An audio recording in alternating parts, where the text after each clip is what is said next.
मैं आत्माराम साहू आज आप लोगों के सामने मैथमेटिकल इकोनॉमिक्स का बहुत ही इंपॉर्टेंट क्वेश्चन लेकर आया हूं। आपका जो क्वेश्चन है एप्लीकेशन ऑफ इंटीग्रेशन से रिलेटेड है। क्वेश्चन आपके सामने है, if the marginal revenue function for output given by MR equal to 6 by Q plus 2 का power 2 minus 5 so that the demand function is P equal to 3 by Q plus 2 minus 5 है। तो यहाँ पे अगर आपका मार्जिनल रेवेन्यू फंक्शन दिया हुआ है तो आपको क्या निकालना है, डिमांड फंक्शन निकालना है। तो डिमांड फंक्शन हम लोग कैसे आएगा, तो मार्जिनल रेवेन्यू आपका दिया हुआ है तो सबसे पहले अगर मार्जिनल रेवेन्यू है तो आपको TR निकालना होगा। TR निकालने के बाद हम लोग AR निकालेंगे और AR को ही हम लोग लॉ ऑफ डिमांड या डिमांड फंक्शन कहते हैं। तो सबसे बड़ी बात हमारे पास ये होता है कि MR है, हम लोग TR कैसे निकालेंगे, तो MR को हम लोग इंटीग्रेशन करेंगे आउटपुट के रिस्पेक्ट में, तो हम लोगों के पास TR आएगा। और जब TR को हम लोग आउटपुट से डिवाइड करेंगे तो AR आएगा। और हम लोग मार्केट एनालिसिस में मोनोपोली हो चाहे परफेक्ट कंपटीशन मार्केट हो, हम लोग एवरेज रिवेन्यू को ही हम लोग क्या बोलते हैं, प्राइस बोलते हैं। तो इस प्रकार से जब मार्जिनल रिवेन्यू दिया हुआ है तो हम लोग सबसे पहले टोटल रिवेन्यू निकालेंगे। टोटल रिवेन्यू निकालने के बाद एवरेज रिवेन्यू निकालेंगे और एवरेज रिवेन्यू को ही हम लोग डिमांड फंक्शन कहते हैं। तो हम लोग सॉल्व करके देखते हैं। सॉल्यूशन में हम लोग के पास क्या है, the given marginal revenue function, आपका मार्जिनल रिवेन्यू फंक्शन दिया हुआ है MR equal to 6 by Q plus 2 का पावर 2 माइनस 5 आपका दिया हुआ है। जब मार्जिनल रिवेन्यू दिया हुआ है तो हम लोगों को क्या निकालना है, टोटल रिवेन्यू। तो हम लोग लिखेंगे वी नो दैट, हम लोग जानते हैं फॉर्मूला क्या होता है, टोटल रिवेन्यू निकालने के लिए हम लोग मार्जिनल रिवेन्यू का क्या करते हैं, इंटीग्रेशन करते हैं आउटपुट के रिस्पेक्ट में। तो हम लोगों के पास TR इंटीग्रेशन MR का वैल्यू आपके पास क्या है, 6 बाय Q प्लस 2 का पावर 2 माइनस 5, और किसके रिस्पेक्ट में हम लोग करना है, आउटपुट के रिस्पेक्ट में। हम लोगों के पास दो फंक्शन है, लिखेंगे TR equal to integration 6 by Q plus 2 का पावर 2 टू DQ माइनस 5, हम लोग लिखेंगे इंटीग्रेशन 5DQ। अब क्या करेंगे ना, हम लोग 6 बाय Q प्लस 2 का पावर 2 डिवाइडेड में है तो हम लोग क्या करेंगे, इसको मल्टीपल के रूप में लिखेंगे। तो लिखेंगे TR integration 6 into Q plus 2 का पावर माइनस 2 DQ माइनस 5, हम लोग 5 कोएफिशिएंट के रूप में बाहर लिखते हैं और लिखेंगे DQ। तो इस प्रकार से हम लोग इंटीग्रेशन करेंगे। और यहाँ पे आप देख रहे हैं Q प्लस 2 आपका क्या है, चेन रूल में है। जनरली हम लोग क्या जानते हैं, अगर x के पावर n होता है तो जब इसको हम लोग इंटीग्रेशन करते हैं x के रिस्पेक्ट में, तो हम लोग का इंटीग्रेशन क्या होता है, x n प्लस 1 बटा n प्लस 1 इंटीग्रेशन और c कांस्टेंट हम लोग का ऐड हो जाता है। तो इसी प्रकार हम लोग क्या करेंगे, इसका फॉर्मूला बेस पे हम लोग क्वेश्चन निकालेंगे। लिखेंगे TR इक्वल टू इंटीग्रेशन 6 आपका क्या कोएफिशिएंट है, कोएफिशिएंट को हम लोग बाहर रखेंगे, लिखेंगे ब्रैकेट्स Q प्लस 2 का पावर माइनस 2 DQ। अब यहाँ पे देख रहे हैं ना कि Q अगर x होता, अगर हम लोगों का x होता तो यहाँ पे x लिखते, लेकिन x की जगह पे हम लोग क्या है, Q प्लस 2 है, तो इसको हम लोग चेन रूल में करते हैं। लेकिन जो अंदर वाले पार्ट होता है, एक्स्ट्रा पार्ट होता है, उसको हम लोग क्या करते हैं, डिफरेंशिएट करते हैं। तो लिखेंगे इनटू D बाय DQ और लिखेंगे क्या है, Q प्लस 2 का हम लोग डिफरेंशिएशन करेंगे माइनस, अब हम लोगों के पास क्या है, इनटू 5DQ है। तो यहाँ पे हम लोग इंटीग्रेशन करेंगे तो TR क्या आ जाएगा, 6 आ जाएगा। इसको हम लोग क्या करेंगे, फॉर्मूला बेस पे अप्लाई करेंगे।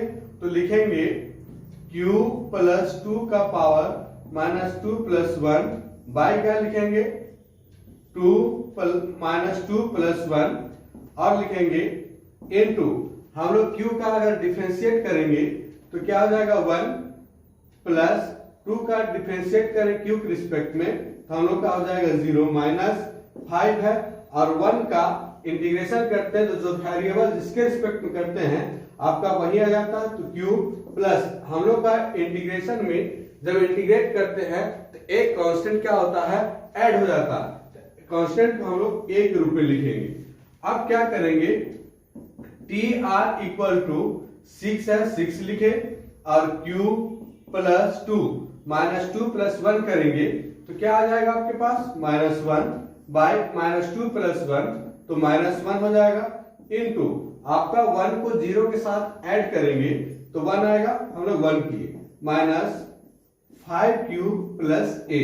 अब 1 के साथ अगर फंक्शन को मल्टीपल करेंगे तो सेम यही नंबर आ जाएगा, तो हम लोग लिखेंगे TR इक्वल टू -1 है तो -1 का हम लोग क्या करेंगे -6 के साथ मल्टीप्लाई करेंगे, चूंकि माइनस ऐसा साइन है सिंगल में या तो हम लोग क्या करते हैं ऊपर मल्टीप्लाई करते हैं, ना माइनस नीचे होता है ना ऊपर होता है, तो हम लोग इक्वल टू के सामने देते हैं और लिखेंगे 6 बाई आपका पावर में क्या है Q प्लस 2 का पावर क्या है -1 है, हम लोग क्या हो जाएगा मल्टीप्लाई अगर डिवाइड के फॉर्म में करेंगे तो माइनस क्या हो जाएगा आपका प्लस में, तो लिखेंगे Q प्लस 2 का पावर 1 हो जाता है, और 1 से मल्टीप्लाई करेंगे फंक्शन में किसी प्रकार कोई प्रभाव नहीं पड़ेगा, हम लोग लिखेंगे 5Q प्लस a। तो इस प्रकार से हम लोगों का क्या आ गया टोटल रिवेन्यू आ गया, लेकिन यहाँ पे हम लोग का क्या आ गया टोटल रिवेन्यू। अब हम लोग कांस्टेंट का वैल्यू क्या होगा, ये तो अभी हम लोग कांस्टेंट लिए, इस कांस्टेंट का वैल्यू क्या होगा इसको जानने के लिए हम लोग क्या करेंगे, यहाँ पे आउटपुट को 0 करके देखते हैं। अगर आउटपुट 0 होगा तो आप बता सकते हैं कि टोटल रिवेन्यू मेरा क्या होगा। अगर आउटपुट 0 होता है ना तो टोटल रिवेन्यू भी 0 होगा। कैसे होगा आपके सामने है, लिखेंगे if output Q equal to 0 then TR must also be क्या हो जाएगा 0। तो ये 0 कैसे होगा, हम लोग जानते हैं, क्या जानते हैं कि TR equal to P into Q होता है।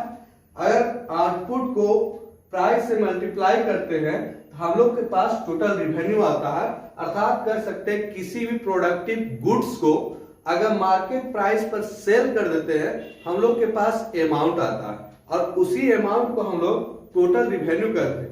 अगर मान लेते हैं अगर आप किसी प्रकार कोई उत्पादन नहीं करेंगे तो आपके पास क्या आउटपुट क्या आएगा 0 आएगा, तो इसीलिए हम लोग लिखेंगे TR equal to P into 0, तो आपके पास TR क्या आ जाएगा 0 आ जाएगा। तो हम लोग क्या करेंगे TR के जगह पे 0 पुट करेंगे, लिखेंगे हम लोग लिखेंगे TR के जगह पे हम लोग आप 0 कर देते हैं, और आउटपुट के जगह पे लिखेंगे 6 माइनस Q प्लस 2 और माइनस 5Q प्लस a करेंगे। अगर हम लोगों ने टोटल रिवेन्यू 0 है तो 0 लिखेंगे इक्वल टू -6, आउटपुट हम लोग क्या है 0 लिए हैं तो हम लोग लिखेंगे 0 प्लस 2 और लिखेंगे -5 इंटू आउटपुट 0 है प्लस a होगा। तो आगे हम लोग सॉल्व करते हैं 0 इक्वल टू -6 बाय 0 को 2 से अगर ऐड करेंगे तो हम लोग का 2 आएगा, अब 5 को 0 से मल्टीप्लाई करेंगे तो 0 आएगा, प्लस हम लोग लिखेंगे a। तो क्या हो जाएगा आपके सामने 0 इक्वल टू 2 को 6 को 2 से अगर हम लोग डिवाइड करेंगे तो आपके पास क्या आ जाएगा 3 आएगा, हम लोग लिखेंगे 3 प्लस a, तो हम लोग का फाइनली क्या आ जाएगा -a equal to -3, minus minus को क्या है कैंसिल हो जाएगा, हम लोग कह सकते हैं माइनस को माइनस से मल्टीप्लाई करेंगे तो हम लोग का प्लस आएगा। तो इस प्रकार से आपका जो कांस्टेंट वैल्यू था a का वैल्यू हम लोगों को क्या है 3 आया। अब हम लोग क्या करेंगे ना टोटल रिवेन्यू में a की जगह पे 3 रखेंगे, तो आगे हम लोग लिखेंगे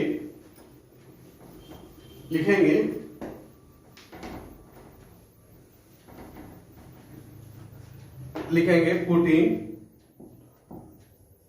putting a equal to 3, putting a equal to 3, तो टी आर आपका क्या आ जाएगा, टी आर हम लोग को क्या आ जाएगा, टी के जगह पे हम लोग का फंक्शन क्या था, T R equal to -6/q + 2 -5q plus a के जगह पे हम लोग क्या लिखेंगे, 3 लिखेंगे।